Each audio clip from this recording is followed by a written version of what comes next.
Creating a company culture that encourages people to build meaningful relationships with each other in the office is now a task that should be at the top of every leader's to-do list. Research published in the Harvard Business Review recently discovered a common characteristic of leaders who were able to drive both engagement and results simultaneously. What was it? Placing a heavier value on relationships in the workplace, not just the work itself.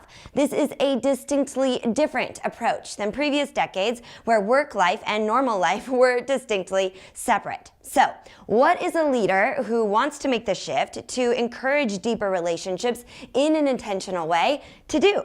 Of course, my answer is, and always is, storytelling. And today I want to give you a very simple way to ignite more storytelling without forcing it, because trite storytelling is the worst kind, to deepen the personal relationships within your team. Now, the idea came to me when I was recently on an executive panel discussing storytelling and the new workplace. One of the attendees shared that once a quarter, they have trivia days. Everyone answers a list of trivia questions and then they play a game to match the responses with the people on their team. The trivia game alone was a huge hit, but what struck me and what the attendee probably didn't even realize is that though the trivia was fun in the moment, there was likely a residual positive effect. As the team learned small bits of trivia about each other, that knowledge opened doors for members to want to know more, which of course leads to offline storytelling. Now, this is an idea you should definitely steal. A trivia event that is fun but has the ulterior motive of introducing soundbites of who your team members are outside of the office allows employees to connect over similarities they might not otherwise have known were there, thereby encouraging future story exchanges without forcing it.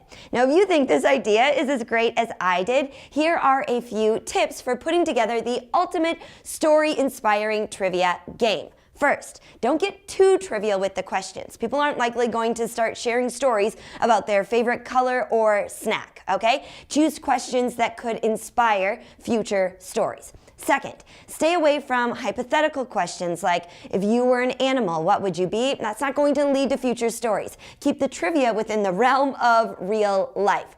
Third, include questions that are super basic, like where were you born? You'd be shocked at how many people connect over their hometowns or birth cities, especially if your team is from all over the place. Fourth, include questions that are open-ended, like, what was your favorite vacation as a kid? Remember, the point isn't actually the trivia. It's to foster storytelling once they leave the trivia game and go back to their workspaces. Lastly, if you're going to include questions related to work, keep them light, like, what is your favorite room in the office and why? The why will be the best part. The why is where the stories are hiding. Once you have a list of a few questions, send it out to the team. Get the answers back, create a game board of some kind. You'll have to figure that one out for yourself. And then get the team together for an hour of fun and stories. You can even allow stories to happen right there in the room by not rushing to the next question and the next piece of trivia.